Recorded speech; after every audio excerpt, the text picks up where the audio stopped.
Now children, we are going to study about the functions of leaves.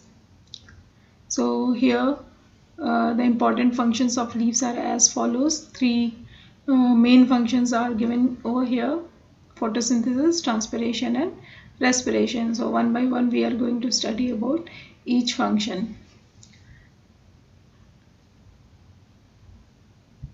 Now when you see on in your book and on your screen, here is one picture given over here.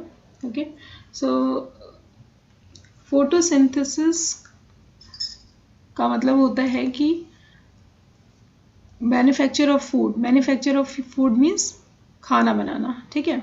So in a rough language we can talk like this also. ये जो आप picture देख रहे हैं उसमें एक plant है और उसकी रूट्स है. ये पार्ट आपको पता ही है. ये रूट्स है, ये स्टेम है, ये फ्लावर है और ये लीव्स है. Leaves are of green colour.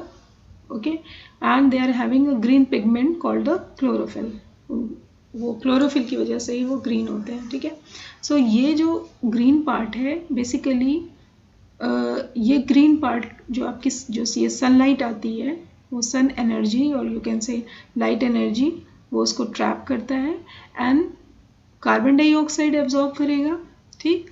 और वाटर, ये तीनों चीज़ें मिल करके सनलाइट, कार्बन डाइऑक्साइड और वाटर क्लोरोफिल की प्रेजेंस में, मतलब कि जो भी ग्रीन प्लांट होंगे या कोई भी ग्रीन पार्ट होगा प्लांट का जिसमें क्लोरोफिल होगा, they all will together does the work of photosynthesis. ठीक है. ये जो इसीलिए कहा जाता है कि बेसिकली लीव्स जो होते हैं वो फोटोसिंथेसिस करते हैं. Now when we talk about the food यहाँ पे कैसे फूड बनाएगा, क्या बनेगा? That is the glucose. ठीक. ग्लूकोज बनेगा और जब उसको स्टोर होना होगा तो वो ग्लूकोज चेंज हो जाएगा स्टार्च में. ठीक है. सो ये होता है फोटोसिंथेसिस, प्रिपरेशन ऑफ फूड. और एक कंडीशन बहुत इंपॉर्टेंट होती है, that is the presence of sunlight. ये जो सनलाइट है ये होना ज़रूरी होता है. इसीलिए फोटोसिंथेसिस सिर्फ डे टाइम में होता है, रात में नहीं होता. नाइट में बिल्कुल भी फोटोसिंथेसिस नहीं होता क्योंकि लाइट होती ही नहीं है. तो ये ग्रीन पिगमेंट किसको ट्रैप करेगा? सो फोटोसिंथेसिस स्टॉप हो जाता है. ठीक है. सो ये हो गया photosynthesis. Now children, the second topic is transpiration. So second function is transpiration we are going to study. So यहाँ पे ये आप पिक्चर देख रहे हैं, that is of transpiration and absorption of water.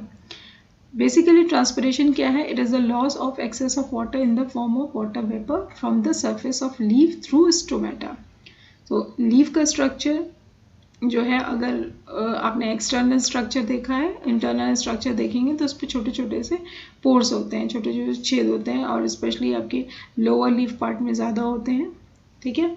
तो ये जो ट्रांसपिरेशन होता है ये वाटर एब्जॉर्ब होता है और फिर वो लीफ से ये जब एब्जॉर्ब होता है तो मिनरल्स भी लेके जाता है अपने साथ, वाटर भी जाता है और ये ऊपर जा करके फिर लीफ के स्टोमेटा से ये बाहर निकल आता है. तो जो भी एक्स्ट्रा वाटर रहेगा प्लांट के अंदर, क्योंकि आप पानी डालते जाते हैं, आपको नहीं पता है कि how much water plant is absorbing and plant is utilising. So वो अपने आप जो भी एक्स्ट्रा वाटर रहता है वो in the form of water vapour it comes out through the stomata into the atmosphere. So ये होता है ट्रांसपिरेशन. इसका मेन फंक्शन एक ये चीज़ होती है कि it makes the plant cool. ठीक है. पानी बाहर निकलता है बॉडी से तो वो उनकी body, as you see they have to stand erect in the sunlight whole day long. They are standing because they can't move from one place to another. Okay, in shade they cannot move. So what happens, इनकी body जो होती है वो cool होती है just because of the transpiration. ठीक है. Another क्या है, transpiration causes suction force with which allows plants to absorb water and mineral by its roots from the soil. So एक और चीज़ होता है संक्शन, जो यहाँ से ये फोर्स, पुलिंग फोर्स काम करता है और जिसकी वजह से वाटर कंटिन्यूअस एब्जॉर्ब होता रहता है, यहाँ से नीचे से जाता रहता है और यहाँ से निकलता रहता है. तो एक पूरा स्ट्रीम बनी होती है और इसको बाद में हम पढ़ेंगे in our next classes, higher classes we will study and we will come to know that is called the transpiration stream. Okay, that is called transpiration stream. उसके बाद हमारा तीसरा टॉपिक आता है, that is third function, that is the respiration. Respiration means सांस लेना.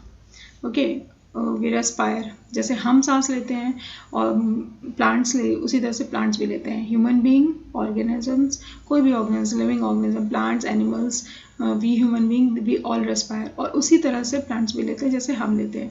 कैसे? When we breathe in oxygen and we breathe out carbon dioxide. ठीक है. So in the same way here also they respire, plants respire, oxygen लेते हैं, carbon dioxide बाहर निकालते हैं. बट फोटोसिंथेसिस उल्टा काम करता है, वो कार्बन डाइऑक्साइड लेता है और ऑक्सीजन बाहर निकालता है. ठीक है.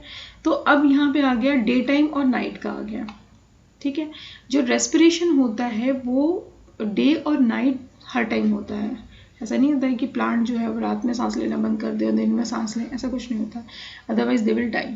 तो क्या होता है कि डे टाइम और नाइट दोनों में रेस्पिरेशन करते हैं, बट फोटोसिंथेसिस जो होता है वो सिर्फ दिन में होता है. ठीक है. So when the photosynthesis is there, oxygen will be released, okay, but when respiration is there, carbon dioxide will be released. Okay, so that's why it is told to you all that plant more and more trees. Why? Because they absorb carbon dioxide and make the do the process of photosynthesis. So this was all about the functions of the leaves. Okay, photosynthesis, transpiration and respiration. So dear children, hope you all have liked the video and understood the topic. Please like it, share with your friends and your classmates, and subscribe it, and don't forget to hit the bell icon so that you can get the latest videos of ABK classes. Thank you.